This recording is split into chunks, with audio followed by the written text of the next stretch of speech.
Sean ustedes bienvenidos al episodio número 82 de La Noche y sus historias. El día de hoy nos adentraremos en el mundo de los huracanes, no solo como fenómenos naturales, sino como portadores de mitos y leyendas que han surgido a lo largo de los años. Abordaremos estas historias con el respeto y la sensibilidad que merecen, sobre todo hacia aquellas personas que tal vez lo han perdido todo. Y sobre todo, lo más preciado, que en muchos casos pudo ser algún familiar o un amigo, recordando que detrás de cada relato hay experiencias humanas y realidades difíciles. Acompáñenos en este viaje a través de las tormentas, donde lo sobrenatural y lo real se entrelazan, revelando las sombras que pueden acechar, incluso en los momentos más oscuros. Antes de comenzar, queremos advertirles que esa silla con ropa sucia al fondo de su habitación, ese abrigo colgado o esa sombra en la ventana, podría no ser lo que tu mente quiere creer. Por eso solo recuerden una cosa: no volteen a la oscuridad. El huracán John se acercaba. Fue lo que escuché por televisión. Me refugié con mi familia en el segundo piso de mi casa, con las ventanas completamente cerradas y las luces parpadeando ante el viento feroz. Era una escena como nunca antes había visto. Esos vientos no se comparan con nada que yo hubiera presenciado antes. El sonido de la tormenta era ensordecedor, como un canto de 1000 voces desquiciadas. A medida de que la noche caía, los gritos comenzaron. Primero pensé que era el viento, pero no. Trataba de no asustarme de más, pues tenía que estar alerta para proteger a mi familia.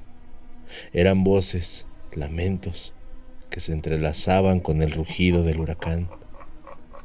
Me acerqué a la ventana, temeroso pero algo curioso. La lluvia azotaba los cristales y la oscuridad era absoluta.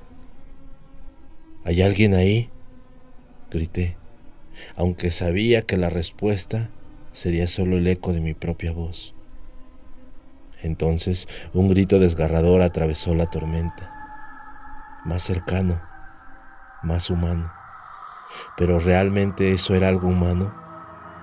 Las palabras parecían formar un lenguaje antiguo, casi un ritual. Con el corazón acelerado, decidí bajar y salir al patio. La furia del viento me golpeó con tal fuerza que casi me derriba. Miré a mi alrededor tratando de distinguir algo entre la penumbra y la lluvia. Los gritos seguían cada vez más intensos, como si fuera una advertencia. ¡Ayuda!, clamó una voz. Era clara, casi familiar, pero no podía reconocerla. La oscuridad se cerró a mi alrededor y un escalofrío recorrió todo mi cuerpo. No sé si fue por inercia o por miedo, pero entré corriendo a mi casa nuevamente, con la incertidumbre de no saber si aquello fue real o solo parte de mi imaginación, y de la confusión que tenía en ese momento. Espero haya sido esto segundo, ya que no podría vivir con la idea de no haber ayudado a alguien que tal vez estaba luchando por su vida, como todos nosotros. Hace unos meses la furia del huracán Otis se desató sobre Acapulco, dejando a su paso un rastro de destrucción que marcaría las vidas de aquellos que lo vivieron. Entre los escombros y la desesperación, un tejido de historias emerge, entrelazando las experiencias de valientes sobrevivientes. En la oscuridad de esa fatídica noche, una madre desesperada abrazó a sus hijos rogando a sus hermanos y a su madre que despertaran ante la inminente catástrofe. Su casa se convirtió en un remolino de caos, pero el amor de esa madre se convirtió en su refugio. Pero aferrándose a la vida, la familia sobrevivió, agradeciendo a la mujer que les prometía que pronto todo pasaría. En otra esquina de la ciudad, la noche del 24 de octubre se volvió eterna para aquellos que se refugiaron en las alturas para evitar la creciente corriente. Aunque perdieron todo, se aferraron a la esperanza de salir adelante, confiando en que Dios les dio una segunda oportunidad. Preparados con víveres y lámparas, otra familia no estaba preparada para el terror que enfrentarían. La casa destrozada, la fe, se convirtió en su ancla mientras lloraban la pérdida material y agradecían a Dios por sus vidas al día siguiente. Sin embargo, el caos no solo vino del cielo. La tristeza se apoderó de aquellos que presenciaron la desolación causada por saqueadores, llevándose bienes innecesarios, mientras la verdadera necesidad se extendía por las calles.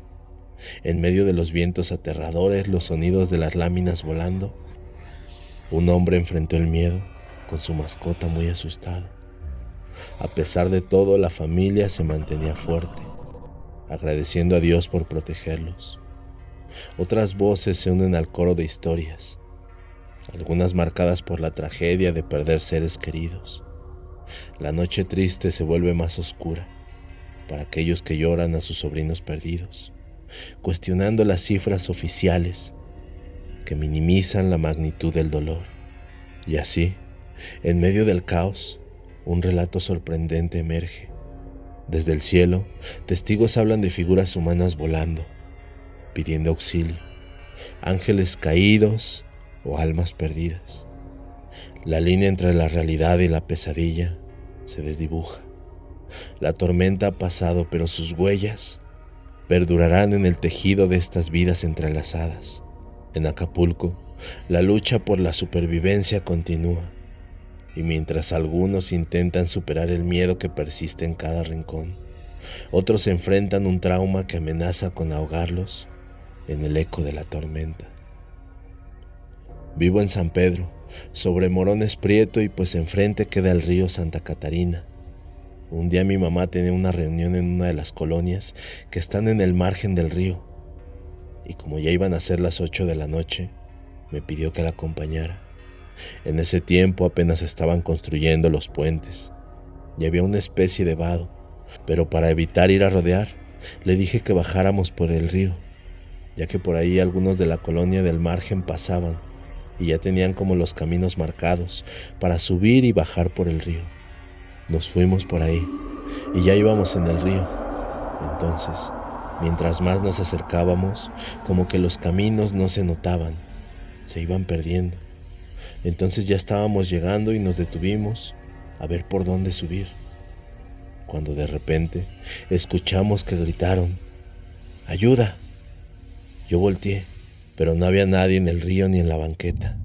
Sentí tanto miedo que ni siquiera recuerdo cómo subí, pero dejé a mi mamá ahí abajo.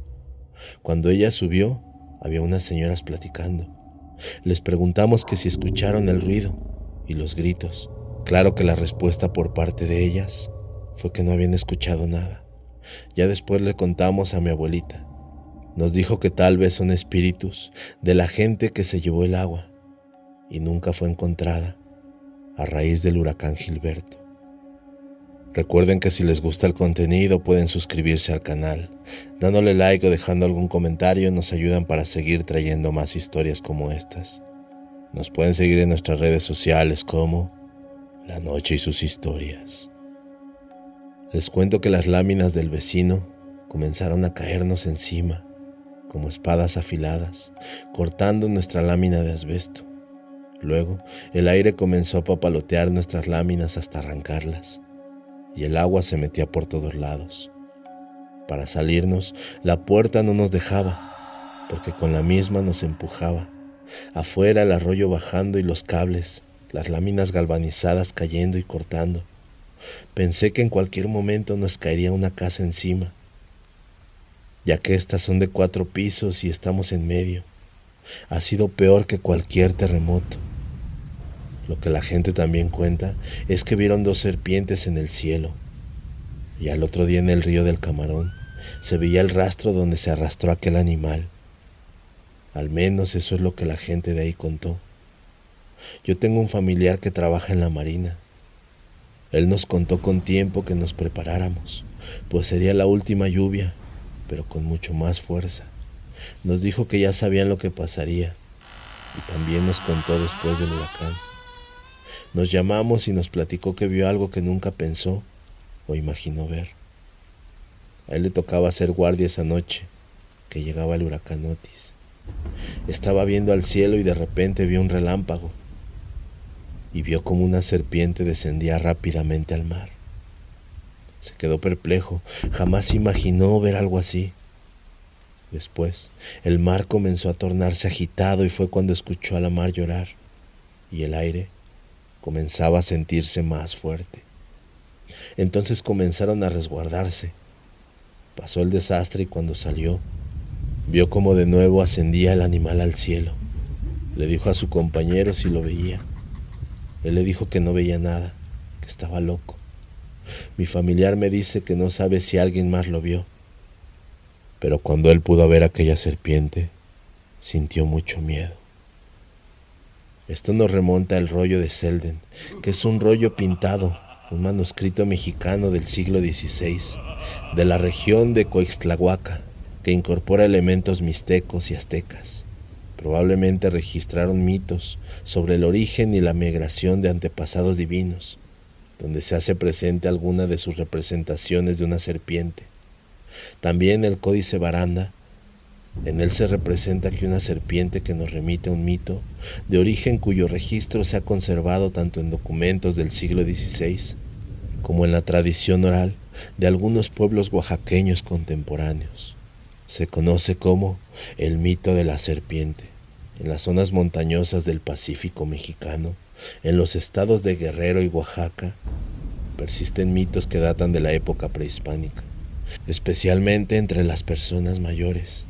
En estos relatos destacan historias intrigantes sobre una gigantesca serpiente que, según se dice, vive enroscada bajo la tierra, en las cimas de las montañas, oculta entre grandes rocas.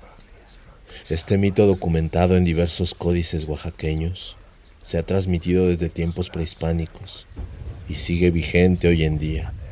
Algunas versiones del mito hablan de una enorme serpiente con cuernos que provoca lluvias intensas. Se dice que desciende de las nubes y desata tormentas feroces. Para calmarla, algunos mixes todavía queman copal y sal. Otra leyenda cuenta la historia de una serpiente de agua que inunda el pueblo. También se observa un códice, que es el comentado rollo de Selden, como dos héroes que decapitan a una gigantesca víbora, aparentemente para evitar una catástrofe provocada por lluvias torrenciales. Otra leyenda narra el enfrentamiento entre una malvada serpiente y el dios del rayo, quien es visto como un ser benevolente. La serpiente intenta inundar el mundo, atrayendo el mar hacia la tierra, pero el dios del rayo lo impide devolviendo el agua al océano. En algunas versiones, la serpiente es valorada porque atrae el agua, lo cual es crucial en estas comunidades, donde el clima es cálido y subhúmedo, y las lluvias a veces escasean en verano. Gracias a ella las cosechas pueden ser más abundantes. En una historia se cuenta que un pueblo envió a sus mejores hechiceros a buscar a la serpiente para llevarla a su comunidad. Se dice que en ocasiones la serpiente baja al mar o se desplaza en otros lugares, creando enormes tormentas que le permiten volar. Estas tormentas ablandan la tierra y al moverse, la serpiente deja huellas características en el lodo de las montañas. La culebra de agua baja de la montaña. Es asombroso cómo estas comunidades han interpretado y siguen interpretando los peligros naturales que enfrentan y que no son nuevos en la región. Tormentas, inundaciones y flujos de lodo que muestran las marcas que la serpiente deja al arrastrarse por la montaña. Si desean compartir alguna narración, una anécdota o algo relacionado con lo sobrenatural, recuerda que puedes escribirnos a lanocheysushistorias@gmail.com. Esperemos hayan disfrutado de este episodio. Muy buenas noches y recuerden una cosa: no volteen a la oscuridad.